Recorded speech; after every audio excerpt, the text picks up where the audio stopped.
Absolute bedlam. Absolute bedlam. Absolute bedlam. Talking about topics and stuff. Absolute bedlam. Absolute bedlam. Absolute bedlam podcast. Who? What? Where? Why? It's just going to be absolute bedlam now. There we go. Hello guys, welcome back. We are back again. So what's this one all about? I haven't seen this. So, I'm not trying to fill a big Brian and Lawrence spaced hole in the market, but I am trying to fill the big Brian and Lawrence spaced hole in the market.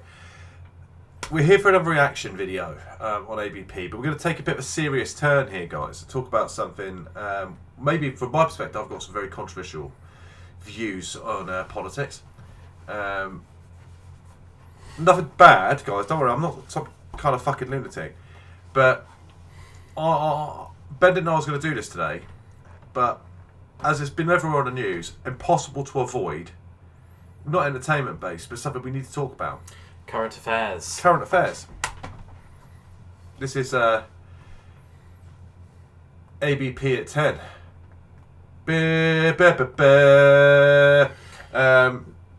Bedlam. Yeah, I like it. I like that. I might have to create a Bedlam jingle for news. Do Big Ben with the Bedlam logo. Big Ben with the Bedlam logo. Big Ben. Right, what are we watching? Right, so Yeah. we're going to look at a Channel 4 snippet here about Vladimir Putin. So basically, guys, we're going to talk all about Putin. We're going to talk about Russia. We're going to talk about Ukraine. We're going to talk about the war crimes. We're going to see what this video has to offer, what it says. We're going to feedback our reactions on it, and maybe, if we're feeling brave, give you our take on this whole clusterfuck of a situation. Ben probably won't, because he's a little bit more reserved than me when it comes to this stuff, but I'm definitely going to put some shit out there. I don't give a fuck. Let's have this. So Ben, you ready? Yeah. Okay. Let's get educated. Here we go. Some lovely big banner there of Poots. Of Putin. The tin of poos. Here we go. Just see what they got to say. In Crimea today, they cheered the anniversary of their annexation by Russia. But here in Yalta, a city known for World War II heroes, they marched under the banner of an alleged war criminal. Vladimir Putin is a wanted man. Today, the International Criminal Court issued an arrest warrant for the alleged crime of abducting children from Ukraine. It is forbidden by international law for occupied powers to transfer civilians from the territory they live in to other territories. Children enjoy special protection under the Geneva Convention. Putin isn't alone in his international infamy. Here he is discussing the arrival of thousands of Ukrainian orphans with Maria Lvova-Belova, his commissioner for children's rights. She herself claimed to adopt a child from Mariupol. Now she's wanted for alleged child abduction. A UN report this week claims both she and Putin have been behind the forced deportation of around 16,000 Ukrainian children to Russian-controlled areas. So when Russia occupies a territory, it takes the whole families together with children into the territory of Russia. Parents might be put into the filtration camp, and they are so the child is being taken out of the family and then put into some kind of institution or a foster family. And the UN Commission of Inquiry on Ukraine also detailed other alleged war crimes, such as attacks on hospitals, widespread torture, and rape. For the government in Kyiv, today could be just the beginning. They hope for justice too for the more than 400 bodies found in the graves of Bucha, or for the bombing and siege of Mariupol last May. Will Putin be held responsible for these? Well, I suspect for many victims, whatever any international court does will not ease or assuage their pain. And of course, many will have lost their lives. But what I think it does show is that we will not accept as an international community impunity. We will not accept impunity for the worst crimes against civilians in a time of war. Moscow said the warrant was both outrageous and unacceptable. Russia doesn't just deny the accusations, it doesn't even recognize the ICC. So business as usual for Putin today, a man who doesn't even recognise the word war, and so he discussed his so-called special operation with officials in Crimea. From the comfort of his long table, he knows the long arm of the law may not reach him. The ICC cannot arrest suspects, and Putin would only stand trial if he travelled to a nation part of the ICC's jurisdiction. This means that from this moment until his arrest, the President of Russia, as the head of a terrorist state, will be afraid to travel outside of Russia because of the possibility that he will be extradited to an international criminal court. This means that every politician who considers himself civilized and looks to the future should think twice before dealing with the Russian leader or his supporters, and before shaking hands or sitting at the negotiating table with them. Absolute bedlam. The ICC said it made its announcement today so as to try to prevent further war crimes. But what chance of that when Russia is entrenched in its self-made quagmire of eastern Ukraine? The bloody Battle of Bakhmut has been at a stalemate for months, with Poland and Slovakia today pledging fighter jets to continue Ukraine's defence. The idea of Putin standing trial feels as distant as peace itself. Well, the Ukrainian government has set up an international legal task force to help get justice for victims of war crimes committed by Russia. The eminent human rights barrister, Baroness Helena Kennedy, is on the panel and joins us now. What is the point of an arrest warrant from a court Russia doesn't recognise? Well, one of the things that I think has determined this warrant being issued now, and the two warrants, is because there's a hope that by drawing attention to the fact that this is happening to children, will stop it. That in some way it will alert people inside Ukraine to the way in which children are being taken and disappearing into Russia. And it's to also give a warning about how serious this kind of crime is taken by the International Criminal Court. The evidence of this, Krishnan, has been coming through since last year. And we've been aware of it. We've held a number of meetings, in fact, in Parliament. Alf Dubs hosted one of them because it's a great person on children in war. And so this is an issue that we've been very aware of, and has been the gathering of evidence about.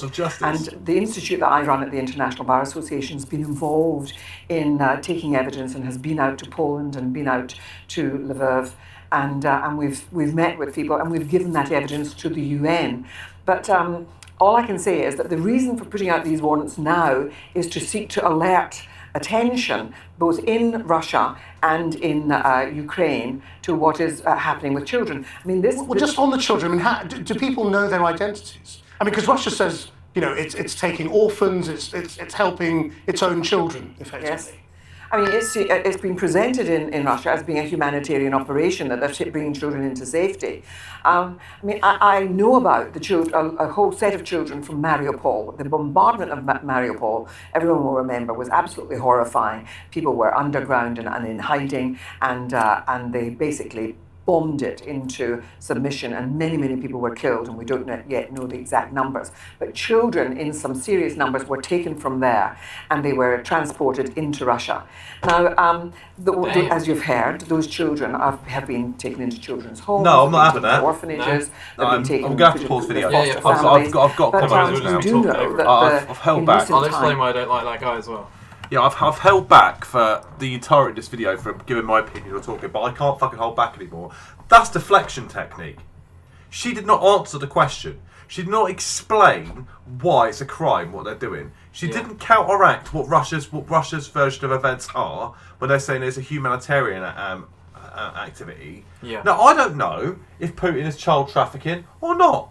I don't know if he is rehoming orphans or fostering orphans while they try and find their parents or otherwise. I don't know that. But what I'm not going to do is sit there and accuse someone of child smuggling with evidently no evidence. Because if you had some fucking evidence, you'd be presenting the evidence. That is propaganda bollocks. Yeah. And it's so fucking typical of Western media. So typical of Western media. This shit grates me. Oh, I'm going to go on a rant now, Ben. This shit just grates the fuck out of me. Because why? Why do they continue, right, to pump bullshit It's the populace, and people continue to fucking eat it. Now, I'm not going to pull a Gary Lineker and accuse people of being Nazis, but what I will say to you, if you've never taken any attention to World War II history, which I did at A-level or did at GCSE, so not even at a high standard, really, this is Joseph Goebbels' Propaganda 101.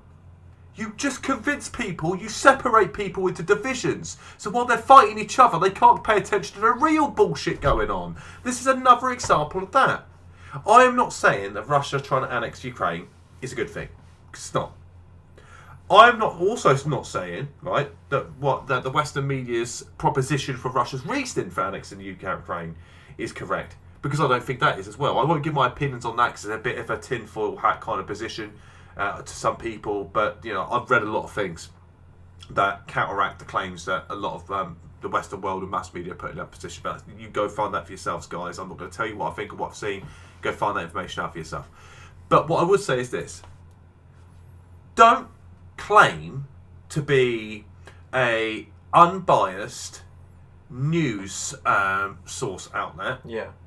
Which should be, you know, news should be about, you know, notable events, weather and sports is what news stands for as an acronym. Yeah. Don't claim to be unbiased if you're constantly churning out pro-Western bullshit. Yeah. Okay?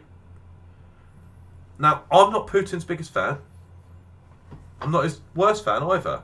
I will say this, probably the smartest politician that's ever existed. This man, in the Russian system, I think I mentioned it on a video before ages ago, but the Russian system works on the basis that you can have 2 terms as president and 2 terms as prime minister. Yeah. You can come back multiple times, but you can't come back during the course of a term.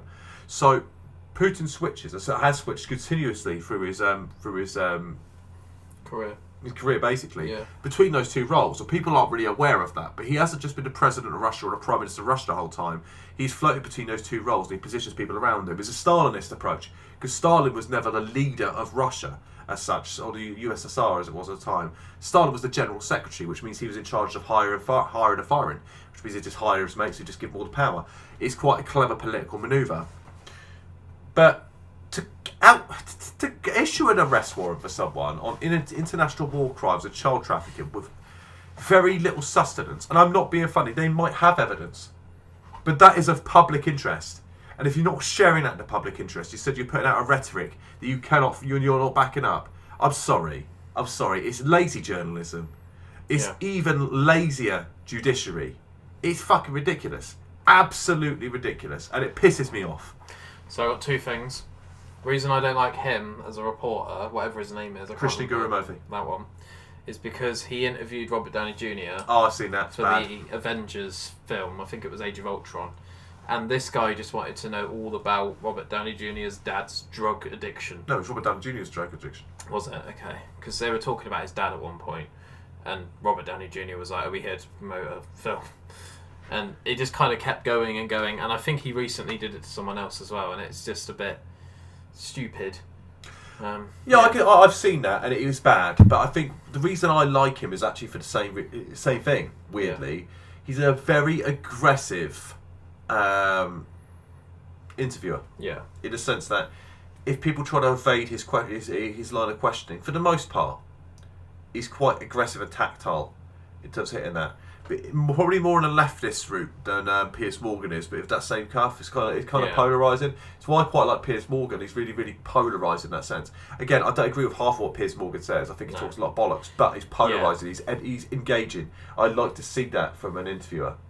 Second thing I was going to say is journalism is about to take a pretty hefty upgrade in terms of AI. And apparently good journalism is basically dead now. And people just care about clicks. And everything has a spin on it, like what you say, where it's not a hurricane hit a house and killed 32 people anymore. It's a left-wing Republican hurricane killed a load of Texans. Do you know what I mean? Like that sort of thing, where everything has a bias. You can't be left-wing and Republican. Yeah, Republicans are right-wing. There's no bearing on that story. It's a natural disaster happened and people died. The 2 things spring to my mind when I think about the current state of the world and modern journalism news, right? So start modern journalism and news. I never thought I would see the day where Anchorman was reality. Yeah. If anyone's seen Anchorman 2, yeah, where Rob Burgundy and the Channel 4 News team end up working for the global news network, the piss take CNN, and they basically change it from serious news into sort of titillation. Yeah. And everyone gets hooked on that just for ratings. That is how what journalism is now. Definitely. And in terms of the way the modern world is, I showed you the film Videocracy. Yeah. And if you haven't seen Videocracy, it's an incredible film. It's got Owen Wilson's big brother Luke Wilson in it, who's actually a better actor in my opinion. If you may remember him, just about from Legally Blonde with Reese Witherspoon. But incredible actor, great film. But that's all about how mankind has slowly been turned into fucking idiots based on normally natural selection. The strongest survive, smart survive. But because of the creature comforts we have, the stupidest seem to be keep going through. Yeah. Now, I don't want to insult our audience because I actually think we've got quite an educated audience. Most of the people who watch or are interacting with our channel, I'd like to think are stimulated by more intellectual thoughts than just tits and ass jokes. Well, I think that's proven by the fact that we've just hit 1,000 views on Angry Boot now. Yeah, I think so. Yeah. The world... I can't speak everywhere, actually, but I can only speak for the UK now, for England. Yeah. Really. I can only speak for the UK, for England, right? Yeah. And I'm going to call it as I see it. I have spent the last 10 to 15 years watching our country voting moron after moron. Yeah. Ignoring, ways out. Ignoring people who have solutions to problems, legitimate ways, alternative ways of dealing with things that would benefit everybody, and then being sceptical of that to go at people they find funny or entertaining or engaging, ignoring the fucking raw facts, blindly listening to things at face value that are put in front of them and taking it as absolute, literal fact. The problem is, we've got that coupled with a world where Facebook, Twitter, Instagram, all of these places do fact checking, or they are systematically programming us so that we can see the politics they want us to see, and believe the rhetoric they want us to believe, not based on anything more than financial gain and output. No different to any political parties in the UK or the US. It's exactly the fucking same. Whoever's got the deepest pockets to fund the longest campaign wins, and they're the people that get what they want to happen. Yeah, and they want you to stay on their app as well. I find it so ironic that we are coming out with such a sting against Russia and Putin in Russian politics when so many oligarchs funded the Tory campaigns of Boris Johnson and Theresa May, and not so much Rishi Sunak and Liz Truss because they're going against each other, but Boris Johnson and Theresa May, they're funded by that. Yeah. It only takes a little bit of digging to find that information out for yourself. Yeah. Basically, what I'm saying to everybody here is, and we will play the last 3 minutes of this in a minute, but what I'm saying to you here is, don't believe everything you fucking see in the news. In the same way, I'd also say, don't believe everything you fucking read online. Well, find all the information and make your own balanced opinion. A really good example of that, because we will get back to this because I've got 10 minutes and then I've got to do a giveaway, is Joe Rogan was accused of taking horse dewormer tablets, wasn't he, during COVID times. And CNN literally checked it, realised that it probably wasn't true, and still published the article. Yeah. I can't remember what it was. Is it... I want to say it was amoxicillin, or it was something like that. I can't remember the name of the drug that he was taking. It's something along those lines, I think. Yeah, fuck, I can't remember. We'll have to Google that later. To be fair, I don't think we need to watch the last 3 minutes of this video anyway, because we kind of got the gist of it already. Yeah. But you're right to bring up Joe Rogan. Ivermectin. That's what it was called. Iverbiggin. But the Joe Rogan example is a good example, because Joe's another one where he's a big advocate for get a balanced view. Joe Rogan has people he doesn't agree with come on his podcast. He talks to them, he listens to what they have to say. He said about Andrew Tate, didn't he? He said he plays a character, he doesn't agree with everything he says, but he says some smart things. The problem with the state of the populace, people in general, is that people don't want to get both sides of an argument to make a balanced decision. And if I could leave everyone with one statement of true fact to live life by, it's this. And you can apply this to your personal lives, professional lives, wider lives, whatever it may be. There are always 3 sides to every story. His, hers, and the truth. Remember that. Yeah. Don't believe everything you're told, and do your own research. The truth's out there, sometimes you just got to work to find it. Exactly. There we go. Thanks for watching, guys. Bit more of a serious one, but it's important that we try and keep the reactions as they come, and we can't just laugh, because, you know, my throat hurts, and sometimes, you know, things have to get a bit more dark and real, and John quite likes his politics as well. So. You've got to talk about the real stuff, guys. I mean, we as much as we like to make this channel about entertaining you, being light-hearted, sometimes we've got to hit serious topics. And as Ben rightly pointed out, we've got a portion of the audience that wants that, and we've got to address that too. So yeah. This is for you guys, it's for everybody. Like I say, go out, have a look at this, read up on what you can find in terms of the Russia-Ukraine war, the causes, stems from, and what's written on both sides of the argument here. And make a balanced, informed decision for yourselves. You don't have to agree with me. You can agree with Channel 4 News if you want to. But don't agree with dickhead, idiot fucking barristers coming on with daisy fucking blazers, talking bollocks with no facts to back up their statements and claims. Because that, my friends, is propaganda. Stay informed. Keep it real. Keep it bedlam. Absolute bedlam.